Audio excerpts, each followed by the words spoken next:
Hey everyone! So today I wanted to do a book review on Jeaniene Frost's new book, Shades of Wicked. I'm so excited about this book. It came out on Tuesday and I was really excited. I was so excited I went to my bookstore for when I opened at 9:30, bought the book, went home, read it a second time, and then was like, I need to do like a book review, and I haven't had time up until today to put a quick little book review together. Quick warning, there are going to be some spoilers. I'll try not to spoil too much, but spoilers. I can't make the points I want to without spoiling it. So if you haven't read it yet, go out, buy it. It's on ebook, it's paperback. Do either, but just read this book if you're really interested, and then come back and watch the video. It's a really good read. Couldn't put it down. So quickly to start out, just if you don't know, this is the first book in the Night Rebel series that Jeaniene Frost has started writing. It takes place in the same world as her Night Huntress series and her Night Prince series. They're all really awesome. The lighting just changed. That's nice. They are a really awesome set of books. They're all about vampires and it's really awesome and I'm a really big fan. It was really exciting to see her putting Shades of Wicked out. It is the first book that stars Ian, who was sort of the antagonist for one of her books, but then is another sort of minor important character in later books and in other books, and he just keeps popping up since they're all connected world-wise. They just follow different people. And it is really exciting because Ian's like this really awesome character that I was always just a really big fan of. I thought he was really interesting. And so to see sort of his story explored in this book is really exciting. The other main character is Veritas, who's like one of the vampire law guardians that appears throughout the different books. And she's really awesome, but you don't know that much about her, and oh my god, is she ever a badass. And it's so much fun to read, because they're both characters I was really into when they showed up, but they were, you know, minor characters. So to have them like starring in this one, and it's so good, and some of my favorite characters from the other books pop up in this one, and that's really exciting. So to get to the like main part of the review, honestly the thing is that for me, you need to read this. If you haven't read Jeaniene Frost's work yet, you need to read it. If vampire romance with like really awesome plots that have like other things going on in them is of interest to you, these are the books to read. And especially Shades of Wicked. Like, this is just, every time she releases a new book, I get so excited. I sit down and I read it, and then I read it again, and I know I'm not done rereading this book. I just read it for a third time before I started this review because I wanted to make sure everything was like super fresh. Added to my notes. I like these. They're little owls. They're so cute. I really quickly want to talk about just a couple things in the book that really came up to me. So when it comes to books, there's always words that like really stand out to me as things that I just, you know, you feel right in your chest. And I wanted to share a couple of the lines that I just, you know, really felt that were in this book. This is kind of partially where the spoilers come in. I feel like these are really worth sharing and highlighting. And a couple of them, very obviously, Jeaniene Frost also felt the same way, and I'll get to why that is later. So this first one, just at the beginning of the book, that I believe is actually a part of the couple chapters released before the book came out on her website. This one's just kind of funny to me. It's less about the feels and more about like, this made me laugh. Is Veritas saying, "You didn't best me. I stopped beating on you when I realized you liked it." I find that really funny. Because let's face it, Ian was always sort of, you know, we knew he was sort of sexually deviant and all these things, and it just, so early on in the book, sort of hammering that point home while spending the rest of the book expanding on who he actually is, I just think is so well done, and it made me laugh a lot. So this is one of the ones that, like, you know, really hits in the feels, and interestingly enough, this is one of the quotes that Jeaniene Frost put on her Twitter. So over October she did, I believe it was every day in October, on her Twitter she released a quote from Shades of Wicked, because of course the book came out on the 30th of October. And I want to talk about sort of that quote Twitter campaign afterwards, because I have some things I want to say about that.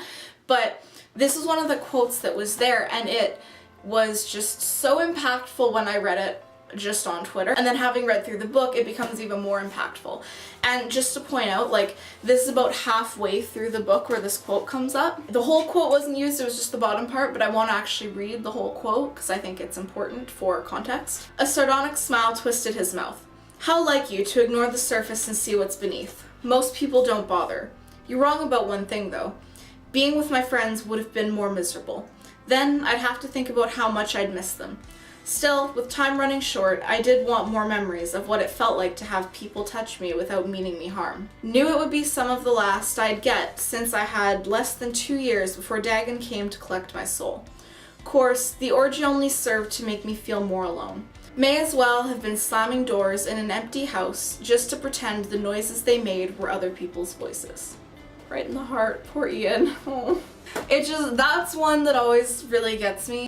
And this is kind of something I've talked about before, I think, on this channel at one point or another, but yeah, that one kind of gets to me. Not the orgy part, but talking about slamming doors in an empty house to feel like that's people's voices, like, that just feels so profoundly depressing, like the epitome of like when you feel alone and just isolated from people. And it just, I don't know, it really spoke to me, and it was a good quote. And this last quote is Ian talking to his family about Veritas, and of course there's a bunch of stuff going on, but this is the quote, and I just think this is really nice. As soon as I had my first real encounter with Veritas, I knew no one else could compare. More importantly, I knew she was mine. He says the same thing a little bit later, and this time he's just talking to Veritas. He says, I saw the real you, and every time I did, I knew you were mine. It's Ian being very vulnerable and open, and I just think it's really, really cute. So now I want to move on to what is really only my big problem, and even then I don't really know if it's that big of a problem. I found the first read through, I was like, oh, that's a plot hole. And I read through it a second time and went, I'm still not entirely sure this is explained, and I read through it a third time this morning, and I'm still not entirely sure, but I think I have a better understanding, and I just wanted to kind of talk about it. Because with how thorough Frost is with her work, I have a really hard time believing this is something that would actually be overlooked.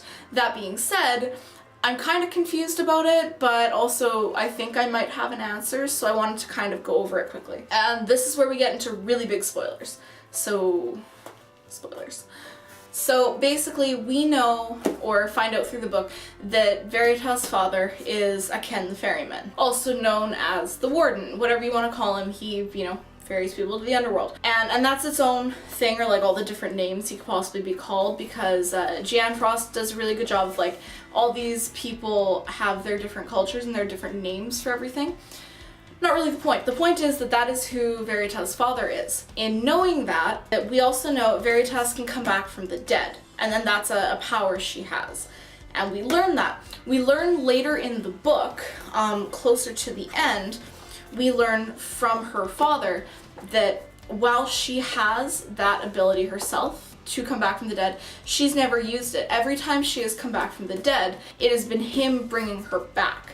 What's really interesting about this, and the reason I can kind of see an issue, is that before that, she talks about how she went through about 20 years of being killed by Dagon and then being resurrected because she can resurrect herself, and that was how he tried to control villages and get them to convert to worshipping him as a god. Dagon's a demon, I don't think I mentioned that. Antagonist, yeah. The issue with that I see is that if he is reviving her every time because Dagon is killing her, why wouldn't he stop Dagon from killing her? Of course, the answer is, given here, is that he couldn't specifically, which is why he had to get Tenoch to go and rescue her from Dagon. The issue, of course, being, and it says this later in the book, it says he took quite a long time to make sure he could trust Tenoch to take care of her. So that makes sense, except that then before that, Veritas says that he didn't know, that she thinks he didn't know originally she was his kid, because his kind is blood blind to people of their blood. Which, okay, fair enough, but then how did he bring her back the first time? And that's my big question, is if he was resurrecting her every time. The explanation that she gives is that he must have seen her coming through the underworld so much and figured out, okay, that's my daughter, so I'm going to send Tenoch to save her.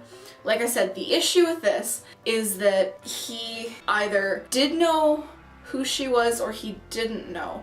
But if he knew who she was since the very beginning, which is what it would have to be, because otherwise why would he wouldn't just be bringing a random soul back, right, and letting them resurrect. So he had to have known since the first time Dagon killed her, when I believe she was 5, something like that. So if he knew that from the beginning, and it took him about 2 decades to get Tenoch ready and for him to know he could trust him, that makes sense. So that's sort of where I got really, really confused, because I was like, okay, so either he can see her or he can't, or he knew or he didn't know, but he was the reason she was being resurrected. And that's where I thought, like, okay, I think that's a plot hole.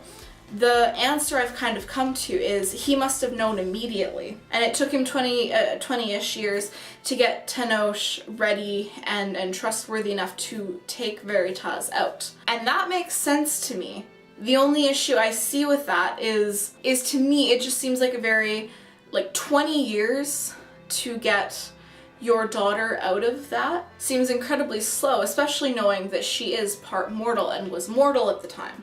So it becomes really questionable, especially when we know that through the end of the book that the warden at least has some kind of care for Veritas and at least cares about her somewhat, right? If he didn't care about her, he wouldn't have been resurrecting her time and time again, and he wouldn't have done all the things he does at the end of the book. Anyway, that's kind of my weird ramblings on, like, the thing that doesn't quite make sense to me. And if you know, like, if you know what is going on there, and maybe I have something wrong, maybe I didn't quite catch something, which is really, really possible, or you've made a connection about something in the book that I didn't quite connect properly, I would love to hear it, because I'm curious about this one, because it was really the only thing in the book that didn't quite line up for me logically and consistently. The thing is that is my only complaint, and I don't know if I'd even really call it a complaint. Like, the book is so good, the relationship between the characters, not just between Veritas and Ian, but like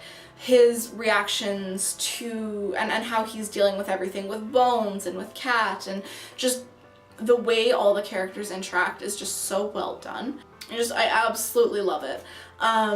But I also feel like I wouldn't be doing it justice if I didn't at least point out where my sort of concerns or criticisms or whatever are. So yeah, really, really happy about it. The only other thing I wanted to talk about is the sort of viral marketing Twitter campaign that went into getting the hype up for this book, because it was brilliant. Jeaniene Frost, I don't know if it was your idea, if it was like a publicist's idea, or if it was a combination, but like, brilliant marketing.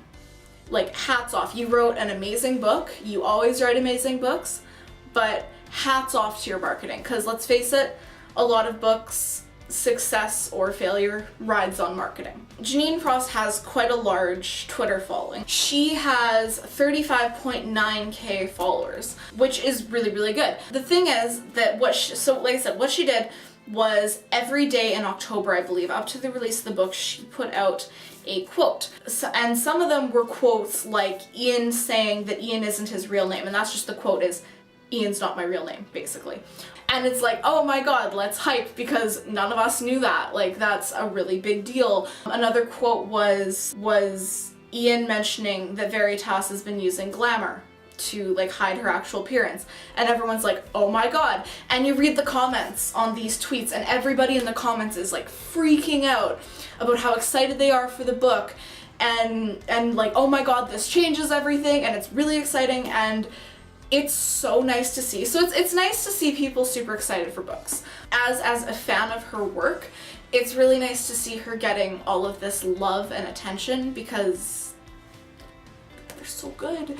But the point is that it was this brilliant campaign to get people like really excited for the book, right? To get people talking about it. I went back to her Twitter every day like looking for a quote, right? Because I was so excited, like just devouring every little scrap she would give us. And I have to give so much attention and like props to this kind of marketing because it's brilliant, it's modern, and it worked so well, or at least I think it worked. If the Twitter interaction is anything to go by, it seems like it really worked. This entire campaign has just been so exciting to read a new quote every day and to be excited and to see other people getting really excited, which feeds your own excitement, you know? I think it was a really smart move, and I wanted to give as much props as possible to that. So, final thoughts. Amazing book. I highly recommend reading it. It's so good. Read it again. Like I said, my only issue was sort of that one thread of the plot that I was kind of iffy about, and even then I'm still kind of leaning towards my interpretation that it just took 20 years for him to be able to trust Tenoch enough to go get her. But honestly, it doesn't take away from my enjoyment of reading it. Point is, I really recommend this. If you haven't read her work yet, read it. There's kind of an order to everything, at least in part, that I recommend going for. But if you're on the fence, like, so good. And just well done. Well done. I don't really know what else. Oh, there's a nail on my floor. I don't really know what else to say other than this was just an absolute joy to read and experience. That's pretty much it for this video. Thank you so much for watching. I'm really happy I got to talk about this book. I was sort of up in the air about having time to do it.